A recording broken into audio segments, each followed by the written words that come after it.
Guys, તો આજનો blog આપણે સ્ટાર્ટ કરીએ છીએ. તો સ્વાગત છે તમારું આપણા નવા બ્લોગમાં. આઈ હોપ તમે બધા મજામાં હશો. અને આજે આપણે થઈ ગયા ગુજરાતી આગળના કમ્પ્લીટ 17 દિવસ. તો કાલે નાઇટ આપણે કરી હતી સારંગપુરમાં મિત્રો જોડે. તો કાલે નાઇટ આપણે અહીંયા કરી હતી, અહીંયા મૂક્યું છે આપણું બેગ. અને આ જગ્યાએ આપણે નાઇટ કરી હતી. તો અત્યારે વાગી ગયા છે 10. તો હવે આપણે અહીંથી નીકળવાનું છે. તો બેગ કરી દીધું છે પેક.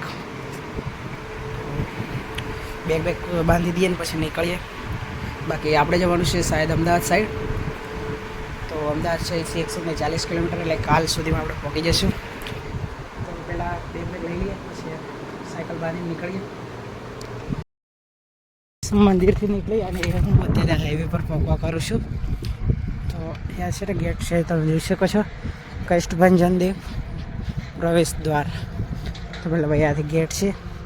આપણે અત્યારે ગેટે પહોંચી ગયા છીએ અને હવે આ હાઈવે પર ચડી જશું. બાકી ત્યાંથી નીકળીને 1/2 કિલોમીટર જેટલું આગળ આવી ગયો છું. તો ચલો હાઈવે પર જઈએ.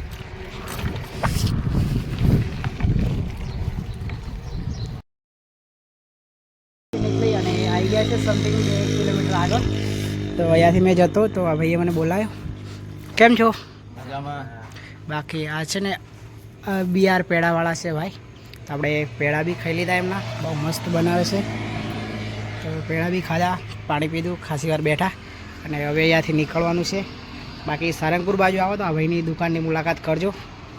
બાકી ચલો જઈએ.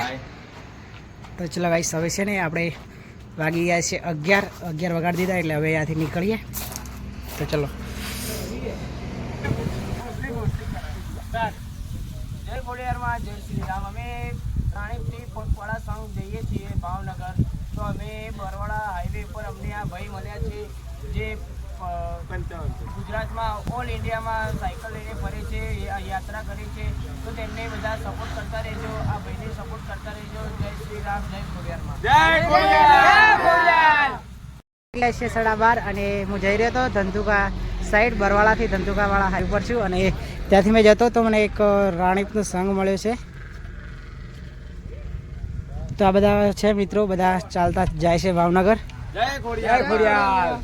બાકી અહીંયા મૂકી છે આપણી સાયકલ અને થોડી વાર એમ જોડે બેસીને હવે આપણે અત્યારે ગાઈસ ધંધુકામાં છું. અને આ દુકાન ઉપર મેં બેઠો હતો તો ત્યાંથી મને એક પાણીની બોટલ આપી છે, ઠંડુ પીધું અને થોડી વાર એમના જોડે બેઠ્યો. તો અત્યારે ધંધુકાથી આગળ નીકળી ગયો છું સમથિંગ 2 કિલોમીટર. અહીંયા થોડી વાર બેઠ્યો, ઠંડુ પાણી આપ્યું, રાઈડ કરી અને હવે ત્યાંથી નીકળવાનું છે બગોદરા સાઈડ જવા માટે. તો ચાલો નીકળી આવો. કેમ છો મારું મજનું મહીસાગર અને કેમ છો મારું ગરવી ગુજરાત. તો ગુજરાત યાત્રા કરતાં આજે થઈ ગયા મારા 62 દિવસ. અને કાલની નાઇટ મેં કરેલી સારંગપુર. તો કાલે હું સારંગપુરથી કાલે નાઇટ સારંગપુર કરી, કાલે મેં સારંગપુર દર્શન કર્યા. પણ મારા ફોનનું સ્ટોરેજ થઈ ગયું, તેના કારણે મેં ઉતાવળમાં વિડીયો ડિલીટ કરતો. તો સારંગપુરના ઇન્સ્ટાના બધા વિડીયો ડિલીટ થઈ ગયા. તો જેના કારણે મેં ઇન્સ્ટા પર વિડીયો અપલોડ નથી કરી શક્યો. અને આજે સવારે હું નીકળ્યો તો સવારે 11 વાગે સારંગપુરથી અમદાવાદ સાઈડ જવા માટે. તો તમે જોઈ શકો છો અમારી સાયકલ ગુજરાત યાત્રા. અને અત્યારે હું છું ધંધુકાની આગળ. તો આટી નાઇટ મારી થશે શાયદ બગોદરાની આસપાસ. બગોદરાથી 40 કિલોમીટર જેટલું છે. તો આટી નાઇટ શાયદ બગોદરામાં થશે. અને વિડીયો સારો લાગે તો ઇન્સ્ટા પેજને ફોલો કરી દેજો અને વિડીયોને શેર કરી દેજો. બાકી જય શ્રી રામ.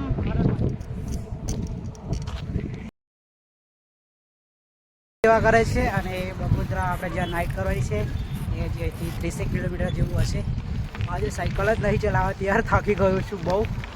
બાકી આ ટાઈપ કંઈક રસ્તો છે, જે રસ્તામાં જઈ રહ્યા છીએ અને હાઈવે જ છે. અને ત્યાં આપણે એક ફ્રેન્ડનો ફોન આવ્યો હતો બગોદરા રોકાવા માટે, પણ અહીંથી 35 કિલોમીટર જેટલું છે હજી.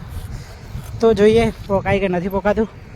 બાકી અત્યારે વાગી ગયા છે 7 અને આપણે જઈ રહ્યા છીએ અત્યારે હોટલ આદિત્ય, ગુજરાતી પંજાબી થાળી ચાઇનીઝ.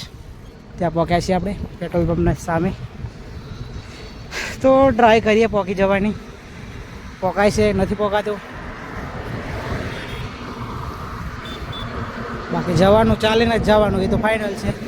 કેમ કે આપણે છે ને ભાઈ ગાડી સાયકલમાં મૂકવાની થતી નથી, ક્યારે મૂકવાની જ નથી થતી.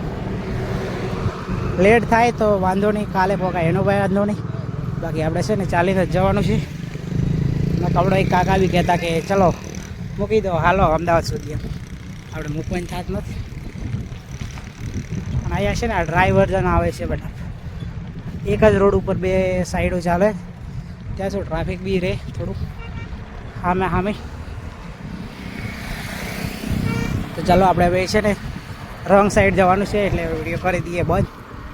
બાકી આગળ જઈને વિડીયો ચાલુ કરીશું. બાકી જોતા રહેજો વિડીયો, સાથ સહકાર સપોર્ટ આપતા રહેજો.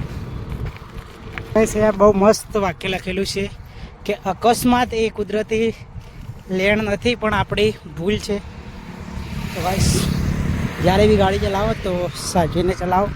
અત્યારે મેં જોયું ધંધુકાથી આગળ 2-3 કિલોમીટરે એક ગાડી ઠોકાઈ હતી, એટલી ખતરનાક એક્સિડન્ટ થયેલો, બાઇક આખી તૂટી ગયેલી, લાઇટ બી ચાલુ હતી, મતલબ જસ્ટ થયેલો એક્સિડન્ટ હતો. પણ આપણે છે ને વિડીયો નહોતો લીધો કેમ કે આપણે ફોનમાં જ ચાર્જિંગ નહોતું.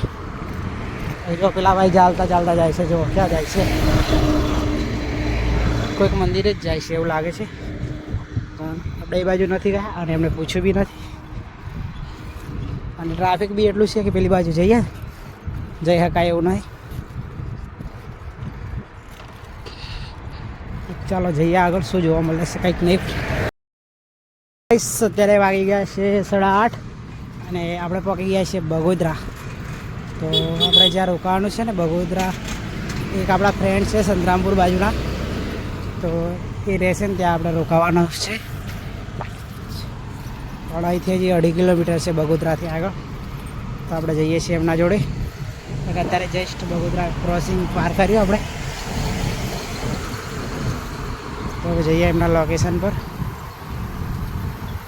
2.5 કિલોમીટર દૂર છે અહીંથી. આવા ભાઈ આવી ગયા છે લેવા માટે અને આપણે છે ને ત્યાં પાર્કિંગમાં મૂકી દીધી છે સાયકલ. બાકી આપણા નિલેશભાઈ સંતરામપુર ને. ચાલો ભાઈ જમવાનું આવી ગયું છે, પનીર છે, પછી બીજું કંઈક સબ્જી છે, પેલા વટાણા છે. આપણા નિલેશભાઈ, તમારું નામ? તમારું? તમે બધા સંતરામપુર ને? તો ભાઈ બધા સંતરામપુરના છે. તો આપણે એમના જોડે જમવા માટે આવી ગયા છીએ અને આજની નાઇટ બી એમના જોડે જમવાનું જ રહેવાનું અહીંયા છે. તો જમી લઈએ.